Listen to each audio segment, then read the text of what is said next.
Bismillahirrahmanirrahim. Assalamu alaikum wa rahmatullahi wa barakatuh. Ibrahim Kasage manya gange. Omulungi atulaba nkwanirizaako yakategatako akadde kano olunaku lwa Sunday naku mwezi nya omwezi gwa October omwaka 2020. Olunaku lwa leero lwa Sunday tukomyewo nate era jjukira buli wakusatu n'olwa Sunday tubeera n'abakugu bano Chris Rule, mwami Dr. Bale nga kwotadde ne mwami Herbert Mona. So tubeera nabo mu nnaku ez'enjawulo but specifically on Sunday and Wednesday. Tuli powered by Logical Motivators and a couple of financial consultants abasangibwa ku Nkrumah Road yawe kizimbe ekimanyiddwa nga Cooperative Alliance kiriko Bukajjansi oba Facing Bricks. Oba sina kindi osobola okubanonyako ku www.coupleofinancialconsult oba www.logicalmotivators. Era nga nkugamba nti gwa ina kyoyagala okumanya abakuguwe bali buli wakusatu n'olunaku lwa Sunday tuba ne business program the business mind era nga wiki emu emabega twali tutunuulira family engeri family gye ziremesa abaana baazo okulaakulana nti buli asunnuukamu n'afuna essente bamutika omugugu gwa kika kiramba n'atasobola kuba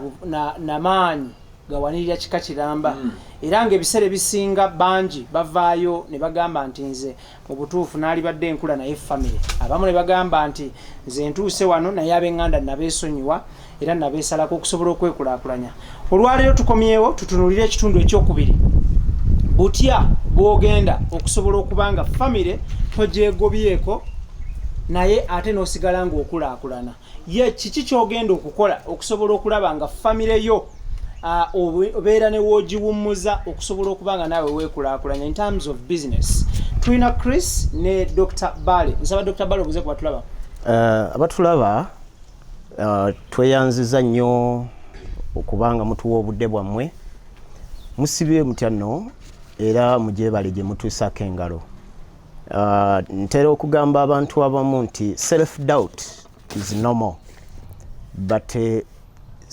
letting self-doubt stopping you is a choice. Nti abantu ffenna tuyina engeri gye tubeerawo nga tetwekkiririzaamu mu bintu ebimu oba ebirala. Ali eyo oyina ekintu ky'olowoozaako olowooza oba okisobola oba oyinza okulowooza nti tokisobola. Ekyo kiri nnomo ne ba Bill Gates ba Elon Musk n'abalala Chris batera okunnyumizaako ebiseera ebisinga bwe tubeera mu ofiisi yaffe.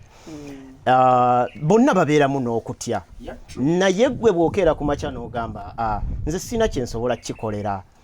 oba weewaddeyo nnyo. Atuwuliriza atulaba ekituteesawo programs ng'ezino ekituleeta wano kwe kubeera nga twejjako okutya okwo kwonna tulabeke nti nno tusobola okukulaakulanya eggwanga lyaffe naffe tukulaakulanya bizinesi zaffe families zaffe n'abatwetoolodde. Mwebale nnyo kutuwuliriza, mwebale nnyo kutulaba. Thank you. Chris buuza ku balungi abatulaba. Abalungi abatulaba tubeebaza era tubaaniriza ku mukutu guno ogwa Wolokuso Extra Digest Business Mind in specific. Okubanga musazeewo ne mubanga mwekuumidde ku mukutu guno ate ne mubanga musazeewo okuleka ebirala byonna ne musalawo okulaba programu yaffe eno eŋŋanzi. Twagala okubaaniriza era n'okubakubiriza okusigala nga musubscribinga ku programu eno musobole okwekuumira mu kumanya n'okutegeera kubanga omuntu akusingako mu byenfuna kyakusinga kwe kumanya. Talina kirala kyakusinga wabula akusinga kumanya how things work in life bwe kyotamanyi bukya bwe kitambula. Ebiseera ebisinga ntera okukubiriza abavubuka baffe naddala abakkiririza mu kununyibwa kwa Kristo ne mbagamba nti Solomoni bwe baamugamba okusaba ekintu kyonna kye yasaba amagezi. Amagezi mu kyo kyali kitegeeza nti yasaba kumanya ebintu ebirala bwe bikola then ebintu ebirala ne bimugattibwako olw'okuba yali amanyi ebintu ebirala bwe bikola. Mbaaniriza nnyo mwekumire ku mukutu guno musigale nga mulaba ate n'abo ababuusabuusa ddala oba kituufu yeffe abantu abatuufu ab'okubanga boogera nabo naawe alinayo ebirowoozo eby'enjawulo ng'olowooza biyinza okugatta ku programu eno. Abayemployinga abantu 100, abayemployinga abantu 600, abali mu mitwalo 2 naawe wooli woyimiridde wootudde era naawe abantu b'employinga kwata ka video oleete ebirowoozo byo byolowooza nti bisobola okugatta ku Munnayuganda obigatte ku byaffe tusobola okukuliza wamu ggwanga liffe. Thank you. Era still katandike naawe ku mulamwa gwaffe. This is day 2 oba part 2 ya family ne business. abantu butya bwe balina okubaawo nga teyeegobye ku famire because tosobola teri muntu ku nsi kuna asa kutandika famire empya oba kika kipya butya bwe banakikola okusobola okuba nga basigaza famire zaabwe naye nga ne bizinesi zaabwe zitambula bulungi because twasembayo okulaba wiiki ewedde nga bangi balemereddwa okutuuka ku buwanguzi lwanti buli lwabeera atambula ng'ewaka bamusika nti twetaaga kino esente ezaali badde zongera okwongera mu bizinesi ate ne zigenda zigonjoola ebyawaka n'amaliriza nga ali mu famire n'atakula in terms of business. Kati okusooka bwana Ibra neeyanziza nnyo era njala okwebaza abakulu abagoberezi baffe bano n'abantu abamaze ebbanga nga batugoberera. Omulamu ogwasooka twayogera ku famire eremesa etya omwana w'omuddugavu okutuuka ku birooto bye era eyimirira etya mu kkubo lye ery'obuwanguzi nti afuuka black sheep oba n'afuuka omuntu atunuulirwa oba aweerezebwa obuvunaanyizibwa bwonna obubeera awaka nga buli kantu konna akagudde waka omwana amize ejjirita omwana amize ekikwasa omwana amize embira omuntu atomedde embuzi y'olubuto ebintu ebifaanana bwe bityo kebiba nga byekuusa ku famire. Ebintu ebyo byonna twabiteeka wamu ne tugamba nti omuntu ateekwa okuba nga alina enkola ekkiriza nti ddala kituufu ebintu bino eka gyebiri naye kiteekeddwa kubeera part and parcel olw'ebizibu ebitambula mu bulamu bwa buli muntu era ne tugamba nti abantu abamu baleke bayite mu bye balina okuyitamu kubanga n'omwana wa Katonda yagenda ku musalaba ne bamuleegula emikono ne bamukuba emisumaali yinki 6 n'abeera okwo kubanga yalina obuvunaanyizibwa bwe bw'alina okukola ki okutuukiriza. N'olw'ensonga eyo ngamba abantu nti bw'abanga eriyo abantu abateekwa okuyita mu bye balina okuyitamu basobole okwenunula era babeere bulungi mubaleke babiyitemu. Ombuuziza omuntu ateekwa kukola atya okusobola okulaba nti talina kika kyagenda kuzuula talina famire gyagenda kuzuula naye ate ateekwa okubeerawo. Tetugamba abantu nti temugaba era abantu tubakubiriza nti babeere abagabi babeere abantu ab'omukwano babeere abantu abalungi eri abantu baabwe bwe bazaalibwa nabo. Naye tukugamba ekintu ekisookera ddala sooka obeere ne vision ate obeere ng'olina priorities kubanga okusooka okubeera ne vision kiki kyoyagala okukolera famire y'abantu. Mulimu ebintu Ibrahim byogenda okukola ng'olowooza nti bitaasa famire yo naye ate nga biginnyika. Olwaleero singa ssente ze mbadde nteekwa okuteeka mu kampani yange etutumuke esobole okwemployinga abaana gwe boozaala nzikwata ne nzikuwa olw'okuba ng'oli indisciplined ssente zino nozikwata n'ozitwala mu bbaala oba n'ozikola kubanga ebiseera ebisinga by the way ebitundu 98% ku biri ebikugambibwa famire tebiba bituufu ebiseera ebisinga baba banoonya kubeerawo akugamba ekintu ng'akulaga nti obulamu buzibu nnyo era bw'oba toweereza ssente tagenda bbeerawo naye nga ssente zino ddala kituufu bw'oba toziweereza agenda kukola ki kubaawo. Kati ssente zino ebiseera ebisinga ekiba kizibanoonyesa kumalawo obwetaavu obw'obulamu obwabwe ki obwa bulijjo. Tolina ngeri gy'osobola kumalawo bulamu bwa buli muntu yenna mu famire yo naawe n'okola ku bubwo. Kati olina okusetinga priorities n'obanga omanyi nti nze Dr. Bale Benjamino ebintu bye ngenda okukolako wammanga bye bino ng'obiwandiise era omanyi bwe biteekwa okutambula. Nina entertainment centers 22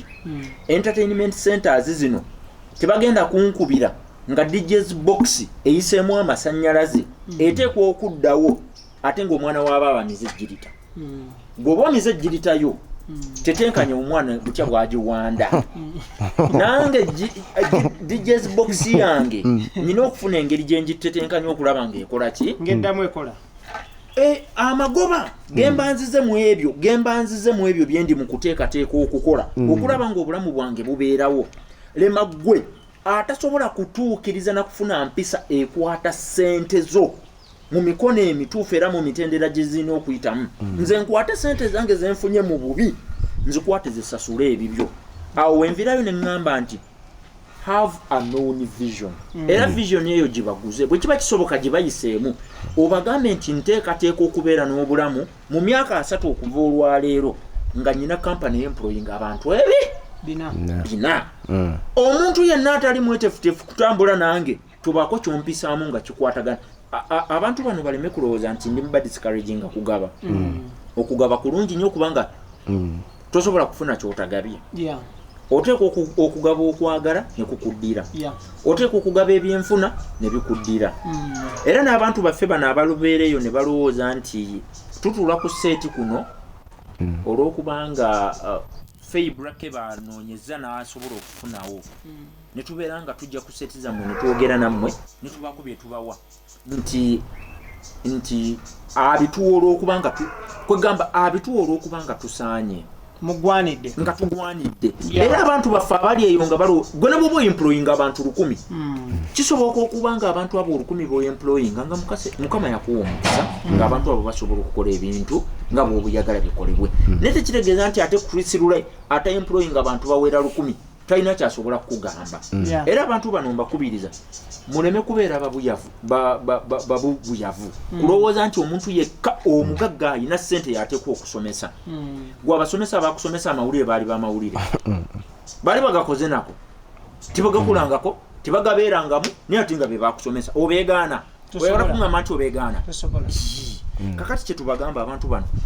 okubeera omuntu ow'ebyenfuna ate mu ekyo kitegeeza nti ffe abasomesa ebyenfuna tuli banaku era baavu tunoonya kyakulya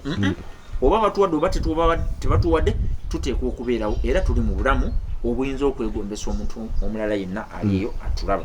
n'olw'ensonga eyo mmaliriza nga mpa Dr. Balo omukisa naye abeeko kyatugamba saagala kwefuula mulungi omu nga ngamba bwe nti setting up priorities priorities zoti settings ziteekwa okuba nga zitambula bulungi n'okwezuulako oba nga bizinensi yo oba nga okuyitibwako kw'oli mu kukola bw'oba nga olina okuyitibwako kw'oli mu kukola nga ddala kituufu oteekwa okuteekamu kusobozesa okuyamba abantu abalala balina okufunamu lema kufaayo kwabo abantu abagenda okwogerera nti tobawadde kale bw'oba tobawadde tulabe bw'onaafa. Okay, thank you so much. That is Chris Lulay for you. Dr. Bale Benjamin. Saba otandikiraawo. Kyekirina okukolebwa abantu bano asobola okusigaza business ye ng'etambula bulungi ate nga n'ab'enganda abasigaza because ab'enganda at the end of the day tubeetaaga batwetaaga. Home is home, family is family, blood is thicker than water. Tutera okugamba abantu nti every man is a mastermind of his own success or failure. And everyone is an architect of his own destiny. Buli muntu yenna yavunaanyizibwa ku kulemererwa kwe okulakulana kwe. Kati ebiseera ebisinga abantu balowooza nti abantu abanaabakulaakulanya bajja kuva wabweru. Abantu ne balowooza nti families abanaazikulaakulanya bajja kuva wala. Naye omuntu aba agenda okukulaakulanya famire yo gwatulaba olina okukimanya nti omuntu oyo gw'otunuulira nga otunudde mu ndabirwamu. Buli bw'otunula mu ndabirwamu omuntu oyo gw'olabamu yalina okukulaakulanya ekika kyonna. Naye ebika lwaki ebisinga obungi families ennyingi ennyo lwaki tezikulaakulana ate nga waliwo ezikulaakulana kubanga wesisinkananga waliwo families 10 ku buli 100 ezibeera nga zigaggawadde nnyo nga zo zikozesa n'abalala ate nowesisinkananga families 9 ku 100 bambi ezo zo zeeyaguza lujjo zisabiriza zikola mu companies z'abalala mu families z'abalala ekyo tukiyita 10/10 rule nti buli kiseera walina okubeerawo families 10 nga zo ziri bulungi kubanga zo zikola ekituufu families ziri 9 kye zitasobola kukola naye ekituufu ekyo ekikolebwa kyekiriwa nti families zino 10 ezisobola okugaggawala ne zibeera nga ziri bulungi zirina ebintu bisatu muzo. Ekisookera ddala waliwo kye tuyita marginal propensity to consume. Bw'omala okukola ssente zo ggwe gy'ozifunye ozikoze Dubai ozikoze ozijja mu bakama abo bw'ozikozesa ozikoze ozijja mu bizinesi yo olyako mmeka ku kitundutundu ekyo kyonna olyako kyenkana ki kati families nnyingi nnyo abatuwuliriza bali eyo tebasobola kugamba nti no tebasobola kuyigaana. One of the reasons why businesses fail, why families fail, why individuals fail, it's because they cannot say no to themselves and those they love. Omukyala najja bambi nze njagala kubeera nga nfuna Gomez abooluganda ne bajja yagamba njagala nze nafunye ebizibu gundi wange yafunye olubuto omwana wa gundi wange yafunye olubuto kakati n'omaliriza nga ku mutemwa gwa ssente gwonna bw'ogufunye the marginal propensity to consume is high. Omutemwa percentage esingira ddala okuba eya waggulu mu ssente z'ofunye gwe ng'olowooza zisaasaanya kuzirya buli. Naye ate family ziri engagga zikola zitya? Zo zirina kye bayita marginal propensity to save. Bw'amala okufuna ssente bw'eti asooka n'agamba ntegeseeko mmeka ku emergency fund, ntegeseeko mmeka ezinaakola investment, ntegeseeko mmeka singa jjajja eweegundi oba gundi anaalwala. Kati wabula ate ogwo omutemwa ogw'okusevinga teguyina kubeera munene nnyo gwali yali mu kukola ssente z'e Dubai, ali e Qatar, waliwo ali e Uganda. Mulimu abantu baffe nga mukulu gundi eyali e Canada ntera okumulabaawo nga atufollowinga gundi Kaddu. Mr. Kaddu ne group ze bw'omala okufuna ssente zo okutereka ssente n'ozikompiringa n'ozikuuma wali, abagagga si kye bakola. Abanaakulaakulanya families zaabwe abo si kye bakola. Abantu nga Bamulwana, abantu nga Batake, abantu nga Sebaggala Bambyo yakafa yatufuddeko, n'abantu abalala abagagga ababaddewo. Their first priority is not in saving money, compiling money. N'oteeka wali ssente mu banka n'olinda ebizibu bigwewo, gundi ajja weegundi yafudde n'odduka n'oziika, egundi yagize n'okwatamu ssente no. Families ziri ezigaggawala si gye zikola. Wabula families ezigaggawala ezikulaakulana ennyo zibeera ne kye tuyita marginal propensity to invest. Ku ssente zo z'ofunye ekirina okusingira ddala okubeera nga kiri waggulu nnyo ze ssente z'otegeka mu kuinvestinga mu kuleeta ebyo ebintu ebireeta ssente. Baleke bakaabe, baleke balwale, baleke bafune ebizibu byabwe, naye gwe tegekawo wali ssente zinabeerawo ng'olina ebintu by'okola. So kati otuwa solution. Thank you. So the wealth, nga sinnaba kumaliriza, the wealthy people invest first. The other 10 families invest first. Okay. However, the block families, they spend first before they invest. Akasente yakakafuna addukira mu bbaala, akasente yakakafuna bw'alowooza ku jjajja ow'egindi, akasente yakakafuna bw'alowooza okusasulira buli mwana fees. Naye omugagga omulungi, omuntu anaayagala okubeera obulungi, bw'omala okuŋŋaanya ssente zo sooka oziteeke mu investment. Ekirala ekiriwo nga tugyeko ezo factors, waliwo kye twaliise entitlement. Abantu waliwo kye tuyita debt, tukiyita poverty trap. Poverty trap gulinganga mutego gwa bwavu. Bw'oluusi gujja nnyo eri abo abantu abaakafunaafuna obusente. Bw'oba baakafuna obusente n'olowooza nti families n'abantu abakwetoolodde ne batandika okugamba we deserve to have this, we need to be compensated. Twalibadde tufusula mu nju nnungi, twalibadde kale twevuga, kale ayina ssente nnyo naye kale tasobola wadde kutulabirirako wano, tasobola kubeerako wadde byatukolera. Kati naawe ng'ofallinga into that trap. Omanyi trap eyo kyereetera family yonna? Ereetawo kye tuyinza okuyita generational gap. Nti mu kifo ky'okutegekawo ensimbi nga Sebaggala bwe yakikola, n'alabirira n'apromotinga banne baganda be bonna ba witness bavayo ne bagamba nti nze nagaggawalira ku ono, nagaggawalira ku Sebaggala, nagaggawalira ku Sebaggala, Sebaggala yankolera kino. Gwe kiki ky'okoledde omulembe oguddako gukusange ng'olina ky'okoze, naye olowooza mu entitlement first, nga tonnaba kulowooza ku bantu abo kubawa butole bwa muwogo okujja nga bakusabiriza. Sooka otegekewo ebyo ebintu by'omanyidde ddala nti bigenda kubeerawo ng'osobola okubakolerera, nga ne bwe baliyagala ssente bajja kubeera nga bakola ki, bazifuna. Therefore families ennungi zaalibadde zirina kye tuyinza okuyita multiple source of income goal. Nti nga tonnaba kufuna, nga wakafuna obusente bwo, lowooza ku bintu by'osobola okubusigamu ebyenjawulo. Oyinawo apartment egindi, bw'onooteekawo apartment n'ogamba nti muganda wange agenda asolooze ogwo omulimu ajja gusobola ng'olina gy'oli. Bw'onooteekawo hotel somewhere omuganda wajja kusobola okuddukira eyo afune omulimu abeere manager wa business mu kifo ky'okumala gamuwa obugoyegoye. Era eri abo abatuwuliriza eri abatulaba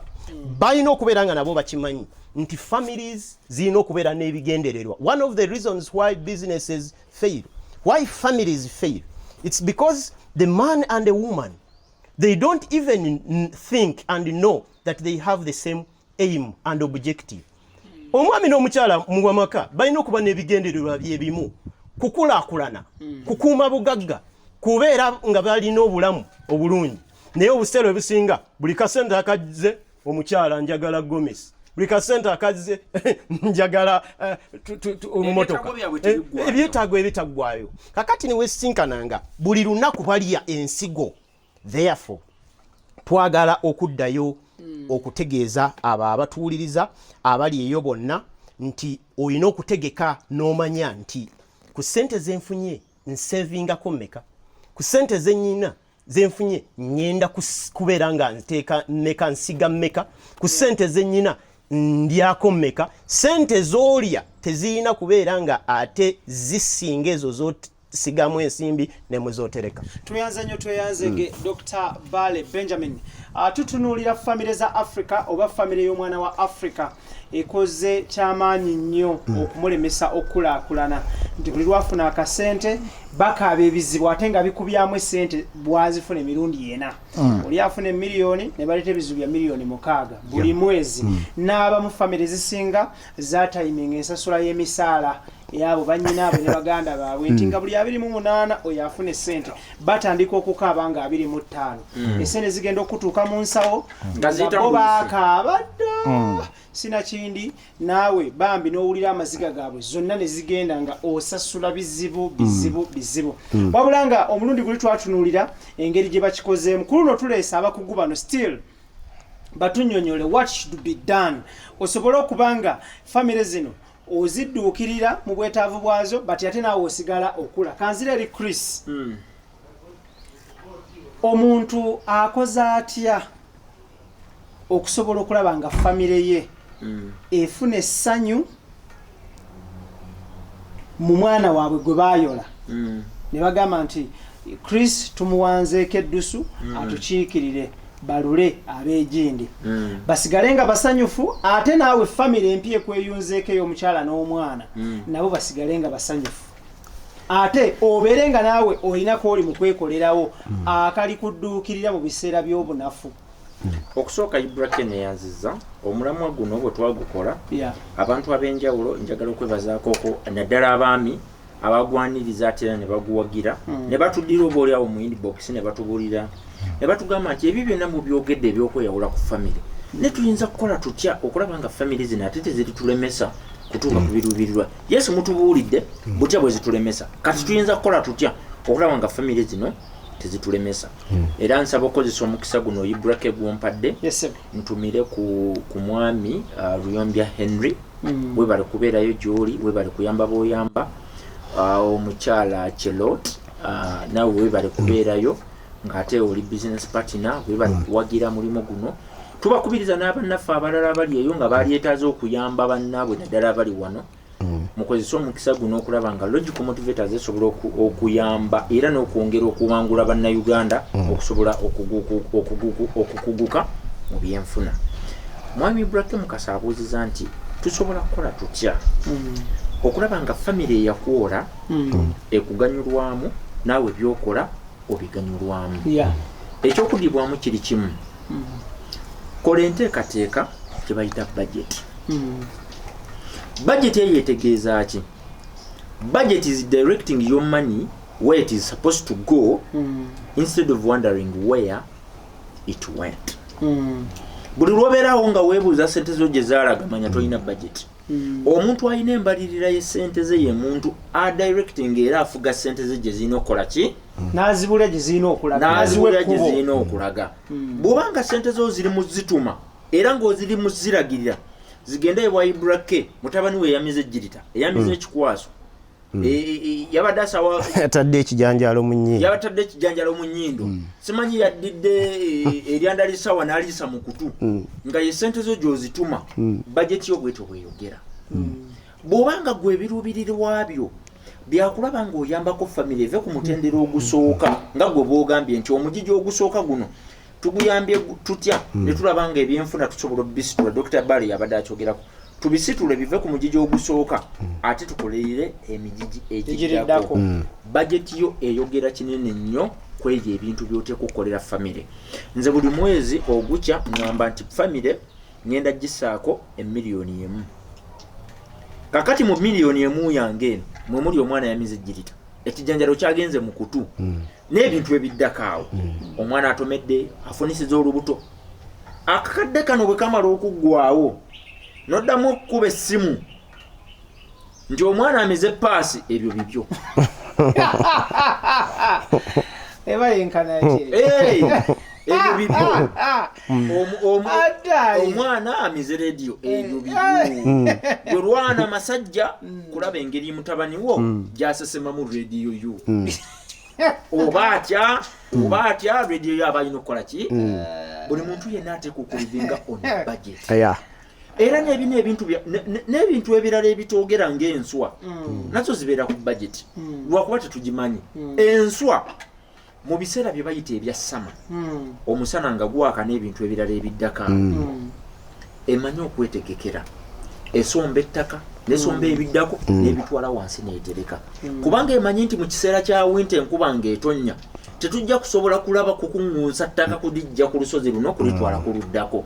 neyeetegekera kati gwe omwana w'omuntu oba tosobola kubeerawo awo ng'olina budget n'omanya nti abantu beewaffe mbategekedde miliyoni emu bw'esukkawo sirina kyennyongerako nga gwe nga bw'ozifuna bw'oyagala oziweeyo bagenda okuyimbira buno obuyimba obwamaze emirimu gye ogenda kukola emyaka 20 egyeddirira otandike bano bannaffe bentera okuwulira ffe twazirina ffe twalina ssente tewatulaba emmoroka twavuganga za bbeeyi nga tunywa mu bifo bya bbeeyi twalina amaka ga bbeeyi omuntu n'akubuuza biriwa currently biriwa biki by'otulaga kakati gwe bw'oba ng'oli mu kuleeta bibuuzi bya famire nga waddira ssente zo zonna bayirawe waliwo omwami ennaku ezo eyaŋŋamba era alimu abo abali ebweru n'andaga engeri yonna gye yabadde ng'akwatamu ssente ng'azisindikira ab'eŋŋanda naye nga ssente zonna zimaze zifiiridde awo kakati ffe ne tuvaayo n'enkola egamba nti abantu baffe bano naddala bali emitala w'amayanja balina engeri gye basobola okukwatamu akasente kubanga kyangu nnyo omuntu ali ebulayo okusasula seroma adware ng'akozesa ssimu ye era omuntu oyo alina engeri gy'asobola okusasulamu cheap hardware general store oba viva sementi lwaki okkiriza ayite mu brother wo ng'osobola omwesasulira n'omugamba bugambi gendo gy'ensawo 10 nga ne ku store kwennyini gw'oli mu mutwalako olinawo omwana akonfaminga nti ddala kituufu ensawo 10 zimaze okukola ki okutuukawo kati gwe noddira ssente n'oziyisa mu mukono gumu bannaffe bano naddala bannaffe bano abali Uganda ekintu ekiyitibwa budget bakinaabira amaaso ne bakinaabira ensonyi era tebakirinaamu ssanyu omuntu abeerawo ng'ebintu byonna ebibeerawo mu bulamu bwe babiyita bigwa tebiraze emergency omuntu n'atuuka okuzaala omwana omukazi abeera n'olubuto emyezi 9 months naye n'atandika okukubira essimu ng'omwana amaze okuweza emyezi 8 ne wiikisi 3 Chris oli otya mukyala wange wiiki egyazaala nkole ntya nze mu budget eyange mukyala w'omwali mukyalawo bintu byo budget yo expenses zo sanyu lyo era buvunaanyizibwa bwo nze naliyo mu kiro kiringa mwekulukuunya sabirimu kakati gwe tegeka baaka enkola gy'okolamu olabe nti omukyala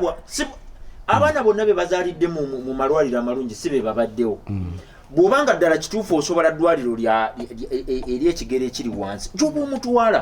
nze lema kumpa stress mu ssente zange zennoonya mu maziga ate nkwate ssente zange zennoonyeza mu muzira nkuweereza omukyala asobole okusumulukuka obulungi n'olwensonga eyo tubakubiriza abantu baffe naddala bano abatulaba nga bali Uganda bw'oba ovuga booda kuŋŋaanya ssente ng'omukyala yakaweza omwezi gumu obeere naye otegeke omanye nti mu myezi 9 omukyala ate kukola ki okuzaala Kyekimu ne mu bantu abakola business. Nali mu programu yemu ne mbagamba nti buli luvannyuma lwa myaka 10 oba oli mu kristaayo oba oli mu katuliki oba oli mu orthodoxi oba oli mu katuliki oba oli mu siraamu oba oli mu wanzikiriza ndala y'abapegani abatakkiriza mu myaka 10 buli muntu ateeka okufuna ekizibu ekimusoomooza oba bulwadde bwakufa oba mukyala akulekawo oba bizinensi egwa oba ku mulimu bakugoba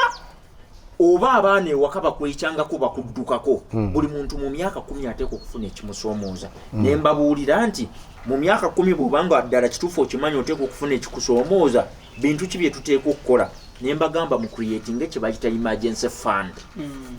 Omuntu gwe bamenyewo omutima nga bamumenye ddala kituufu omukwano bamuleseewo omuntu gw'abadde asinga okwagala mu bulamu atambudde agenze muziri fears ze twalimu olwokusatu omuntu gw'obadde osinga okwagala mu bulamu atambudde agenze bino ebintu biri byawukana gwe bamenyewo omutima nga mwavu oyo mwangu nnyo wakunoonya muguwa nja kyogera omuntu gwe bamenyewo omutima nga ayinawo kasente ku akawunti milioni 2-3 zitudde ku akawunti oyo mwangu nnyo okwesasulira tiketi n'agenda e Dubai n'alaba ku baana abambadde obwereere n'awummulamu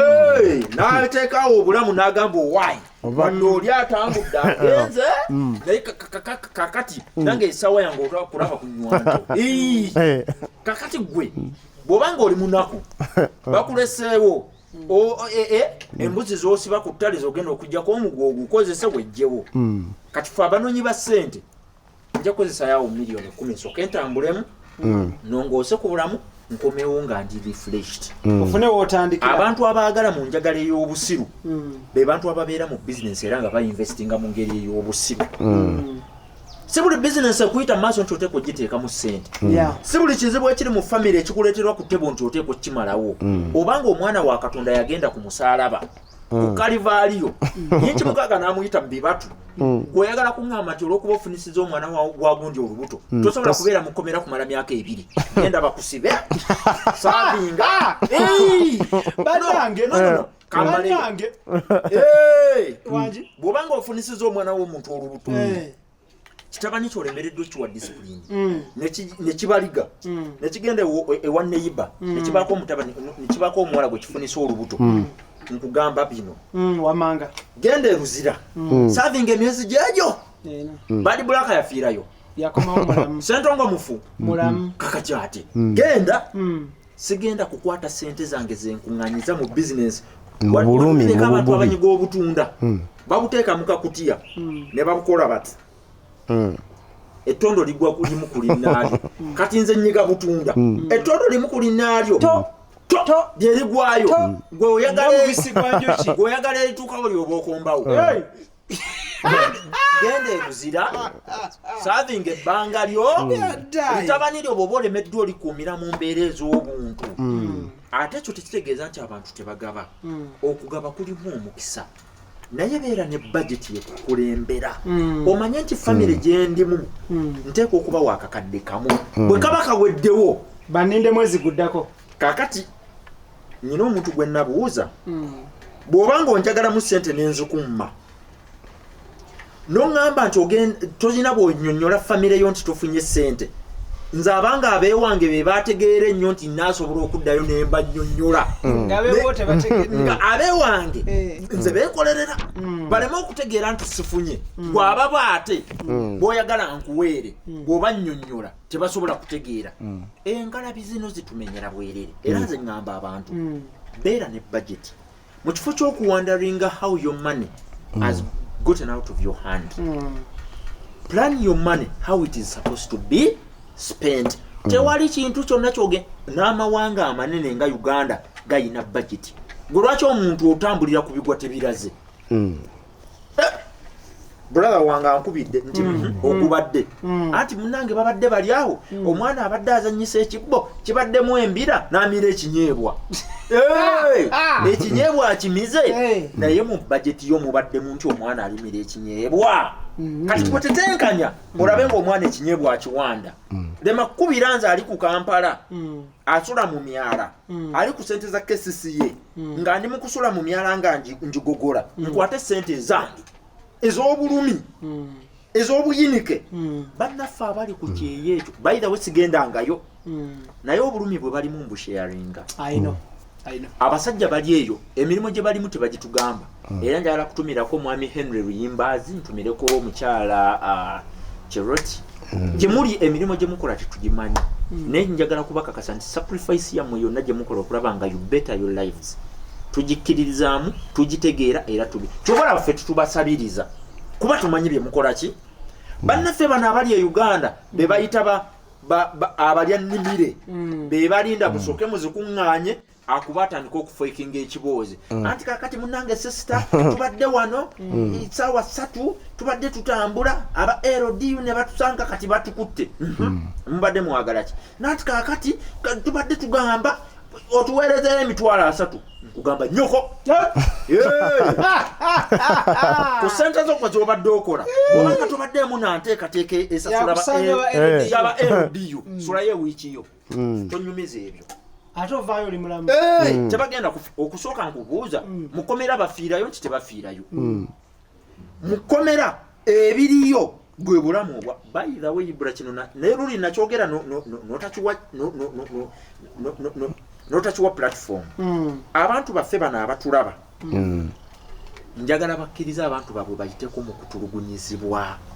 Mandela gyali myaka 27 ng'ali mu kkomera paka lyafuuka omukulembeze we South Africa abantu abamu bayise mu bulamu bw'otasobola nakuteeberezaamu paka nga bafuuse gye basu Mandela yali badde afunye shortcut n'agamba kati bannange bakama bange mu nsi y'emyaka 3 gimala munyambe muntenzireyo obulamu obulimu obwangu obwo twabukoowa okay kakati lastly nga tuwunzika kampeyo Dr. Bali dakika 2 tuwunzika omulamwa gw'olunaku olwaleero what should be done muganda wange ayogedde bulungi nnyo waliwo wentera okukyala mu office ez'enjawulo nga waliwo obupande babutimbye ng'akamu ku bwo kagamba nti the poor planning on your side should not create an emergency on my side nti gwe bw'oba oli awo nga toli mulungi mu kuplaninga mu kweteekateeka ate tongwirako kasasirowo tojja gyendi n'otandika okulaga simanya nafunye ebizibu nga naye ekizibu kyonna kiva mu ntegeka yembi ennafu nakubadde ekyo bwe kityo bwe kibeera twetaaga the poor planning on your side should not constitute an emergency on my side. Gwe wapulaninga bubi sente ozirina kubanga buli muntu yenna Mukama Katonda amuwaako ku mukisa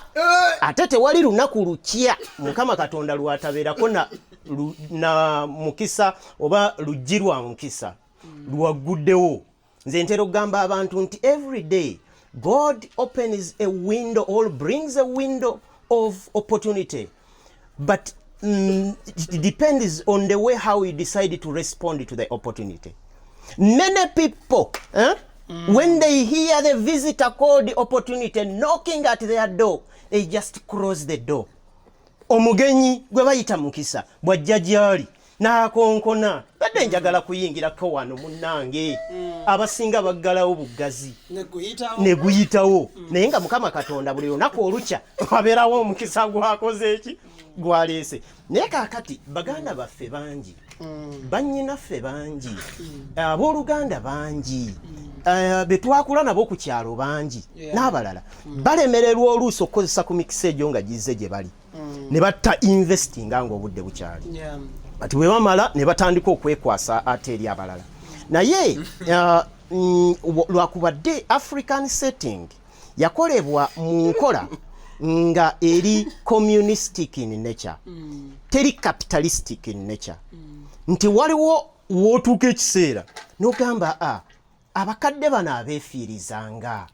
ate bo twali bafuddeko tutya olwo omukadde ye atambulira mu eri gye twayise emergency fund mu marginal propensity to save ze watereseeyo gwe wategekeddeyo omukadde era alinako ka budget ng'okimanyire ddala nti mukadde ye buli bwafuna ekizibu nfiirawo naye gwe muganda wange adde obuzzi wali n'otuula n'okajjaala. Kati nze abaganda bange natandika okubeera nga mbasoomooza nze siwa kizibu kya muntu sente priority nze mpa plan gy'oyina era bonna mbasaba nti ndeetera proposal yo bw'ondeetera proposal yo nze am funding proposals I'm not finding a problem ono si wagunda ono si insurance I'm not that bw'ojja gyendi nongamba munange nno nnyina ebizibu nga nkubuuza bizibu ezo kiki ky'osobola okukola nti nalyetaza emitwalo nga 5 ne mugamba manyi nze I don't give what I cannot lose and I do not lend what I cannot afford to lose nga mmanya sente mmeka ezitammenya muno ne bwe mba nga ninganga zikuwoze nga nkugamba oyagala munange kuwola kiki njagala kumpola nti bwe wawa kuwola ngenda kuwola emitwalo 10 nga naye nga nkimanyi nti ezo ne bwenzifiisa gyejo emitwalo 10 ngikwata ngikuwa naye nkugambirawo nti genda ogule ensawo y'amanda girenge mu maaso awo kumpi ne woosula olunaku lujja kuziba nga ensawo y'amanda olina kyogifunyemu kati ekiseera kituuse gwali atuuliriza lekeraawo okumala gajinya abantu tuliawo tubajinya tuliawo nga tubawa buwi they are failing to pay the price then netuddayo gye tuyise every man African society ezimu kuzo nga bwe tugambye zonna ziri communistic abantu abo tetugamba nti bannange tetubafaako muli bantu baffe muli baluganda twafuna olukisakisa naffe ne tugwa mu ssente ne tugwa mu bizibu ne tufuna kufuna ku busente naye ng'ate luusi tuba twakikolerera kati gwe aliyeyo atuwuliriza aliyeyo atulaba tandika okubeerako ne proposal gy'otunza muganda ate nga tonnaba kujja gyendi nti onsaba proposal ku proposal gy'oyagala okufandinga gw'oyinako mmeka era zindage njagala kukola kino na kino na kino nakozize no njagala kugula nte ekiraalo omaze okiteekawo wali nasasuddeyoko ne sente wagenda ojinguza nekifaananyi nkirabye nagenda okugimuguza essimu njirina wano mumaze ogikuba then nga neetambulira nga ngenda ngula ente nga ngiteekaawo nga nkugambirawo nti ezange nzaagala munnange ng'omaliriza sister wange ansonyiwe gyali ekyabakuza Masaka that's what I did and we did kubanga nze ne muganda muto wange Richard we sat down tugamba nebo ekitu kyetagenda kuwa tetugenda kuwa sente zezo ziveeko wabula tuwe plan nti anjagala kukola nviiri n'agenda n'ayiga ne tumusasulira akole ayiga enviiri n'azimala olumala okumaliriza enviiri ngamba nti so what njagala kupangisa nju nti no let us build a structure you will do what you will put a house a shop on our structure netugulawo akataka kaffe netumuwa room nti agwe gubeera awo oba okolera naye ojja tuwa ne rent olina tusasula then onugamba nti kakati nkuwadde capital wange wa mitwalo 5 ku Gaza wetusuubula obuviiri bw'abakyala era nze ngenda nemukwatira ebintu nembimusuubulira nembimuteera wali asuubula ku nze buli lunaku alina okubeera waawo nga akomyawo sente zange okitegeera ebyo ebya getting things on a silver plate the Mr. Nice byavaawo tetugenda kubanga tusukawo olunaku olwaleero honestly speaking awina akatalekeka in 1 minute kati abantu baffe bano abatulaba kibabadde ku birowoozo era kibabadde ku mitwe nga bagamba nti bwe tuba tetuyimiridde na famire bantu kibe tuteekwa okuyimirira nabo munnange tukizudde mu lugendo luno lwe tutambudde olw'obulamu nti abantu b'otalina kyoyina kusuubiramu yadde abantu b'otalina kyokoledde ate be bantu abamaliriza nga balina kyebagatta ku bulamu bwaffe n'olw'ensonga tolomerera okwesiga stranger gw'osanze mu kkubo kubanga ba strangers bano omanyize luli nali nkugamba nti abantu bali basatu b'otalina kuwa mirimu family members bo oba tuyita ba relatives abantu abamalala n'emputtu okusatu yali ani mikwano abo bo tebalinawo balina kulabikira mu bizinensi yo okujjako nga bizinensi emaze okuweza ennaku 9 gy'emyaka emeka 3 neera nenkugamba nti abantu bano ab'eŋŋanda ab'emikwano n'abantu abamalala n'emputtu tubeetaaga mu bizinensi tulina kisikeya kulo kye twetaaga okukasuka mu society kikangekanga abantu bano abaagala okuvaayo mu bizinensi kyenda mu mwenda kisikeya kulo ekyo tukisimba mu nnimiro ye muvubuka ono guwadde omulimu n'afuna ku busente n'agula makekisi ey'ebbeeyi alina basikeyaling nga tebavaayo naga numba Dr. Bale naye abakozi boobabwa omukozi wo abanga avuga makekisi ya milioni 10 nze eno bizinensi ddala kituufu n'agifunamu oyo n'atavaayo eyebeera sikeya kulo abantu abamalala n'emputtu abafuna sente mu kifo ky'oziinvestinga ne bazigulamu emmotoka ez'ebbeeyi obeetaaga abantu ab'eŋŋanda z'obeetaaga nga bizinensi emaze okuwesa ennaku 9 kubanga balina ebintu bye bakugamba oba bye bakulaga omuntu omulala byatasobola kukugamba muganda we ye muntu asobola okukugamba era akantu kano nkabawa temugamba nti kitutegeeza nti ab'eŋŋanda temubawa mirimu ab'eŋŋanda mubawa emirimu nga bizinensi emaze okusetolinga egezze olwaleero ng'efunye emirandira olwaleero ntake bekare asobola okufuna mutabani we n'abaako wamusigika olw'ensonga bw'abaayo manager apulootinga recipes ezikola omugaati guno azitransferring azijje mu ntaka abeeko gy'aziguza mutabani wa mukola ki amulabula n'amugamba dadi manager gwe wawa omulimu ayina ebigendererwa ebyenjawulo ku byokola ki ku byolina ow'eŋŋanda z'omwetaaga mukwano gwo gwewangadde naye ibrake gwe wasoma naye amawulire omwami oli omugenzi Dr. Bale nga abasomesa omwetaaga ayina ebintu byagenda okukulaga omuntu omulala byatasobola kukola ki akugamba ibrake wadde bino byonna tubikola naye abantu bewawa emirimu balina ABCD gwe bapulaninga okukola eri obulamu bwo kati abantu bano abasatu tubeetaaga naye nga bizinensi emaze okuweza ennaku 9 bw'obanga oli mu kutandika bizinensi buto engalabi ya muganda wo gyesonyiwe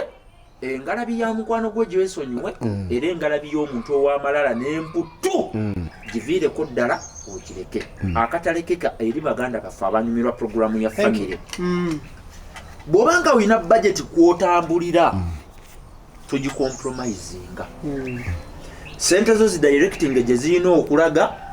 bw'abanga omuntu akubidde nti ddala kituufu bankutte mu kafyu oba nabadde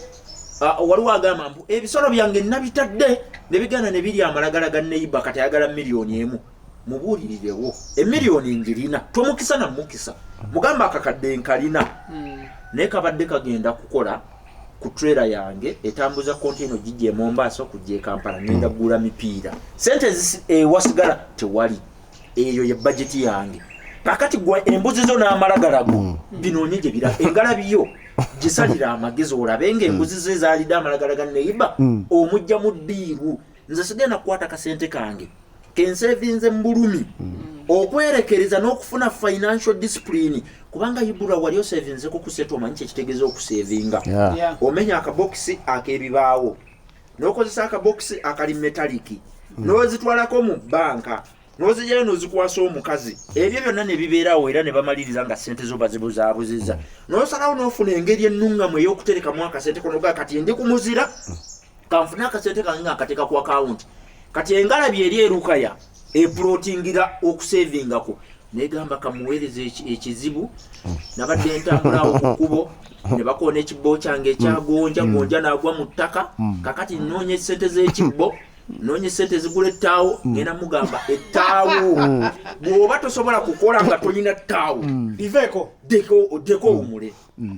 paka ng'omunaabidde maaso n'amanya nti nsobola okukola nga siina ttaawo lwe baddamu amagezi Chris ekimu ku kintu ekinsanyula nyinaako experiment gye natandikako mpolampola abantu balinganga batandika okitegeera nti nali nyinaku ssente kati ne batandika okuleeta ebizibu neŋŋamba kati kambawe ku ssente ne bakusombera ebizibu neŋŋamba kambawe ku ssente buli omu nentandika okumuwa naye nga muweera ku pulaani eri kiki kyoyagala okukola gundi nga naye mbagambye mbawoze buli gwe nawa ssente teyazizza ate taddangamu kunkubira era taddangamu kubanga nabuuza nze nawa project ereeta ssente kiraba kakati at the end of the day African societies tulina okubeera nga bambi tubafaako ne tuwa kye tuyinza okuyita willing heart bw'aba yennawo kyagamba nti ayagala kukulaakulana tetugaana nti tujja bawa tujja kubawa neffe tuwa investment programs investment projects ate bwenzikuwa ne zikulema okukozesa obulungi ebiseera ebisinga todda. Okay, the business mind tetugenda kubanga tusikawo nako olwaleero embulirire tefa yonna abazungu abayigundi bagamba abayitali the Italians bagamba nti intelligent pauka nti embulire tefa yokka bo bakiyita intelligent pauka waliyo eyo abayitala abalabika okulabika nti batulaba intelligent pauka n'omulala agamba nti waliwo omukyala eyatulaba yaŋŋambye ennaku zino eŋŋombe eriko era etambula egamba nti nkutidde oli bw'omulaba ng'alina ekiboozibozi kyagezaako okukuguza nga kiri mu kukkirira mu nsawo yo mulimu abantu abatunda ebiboozi ebitafuna nze sigula biboozi oyo agambye afandinga era nange ye process actually process eyo twajogerako kubanga ffe tuli family tulina ebintu byetukanyako ne tugala kino tukikole ffe tukufandinga projects bw'obanga tolina project yakufandinga amize ekikwaso amize tande ekijanjala omukutu semanyi mpiseewa nfulisiza omwana olubuto nkonya embuzi ey'olubuto agaga boozigo ojja ganyumya ogasulirire ogalya ekyemisana n'ekyeggulo teri agenda gafandingo intelligent pauka the business mind Ibrahim Kasege manyaga ngitugenda kuba tusikawo na koralero njala kubaza team gentambule na of course Idris Lukwago Daniel Mugoya ngakotadde ne Tone Senabulia njala kubaza Logical Motivators ngakotadde ne Caplok Financial Consult banonye ko ku kibanja cha www.logicalmotivators oba www.caplokfinancialconsult oba okirireko ku Nkuruma Road yawe kizimbe bakise Cooperative Alliance room number eri 3 ameka bisatu 2C so banonyeko bekwate tetugenda kuba tusukawo nako olwaleero mbagaliza olunaku olulungi omukama katonda abakuume assalamu alaikum wa rahmatullahi wa barakatuh mubeere bulungi mweraba.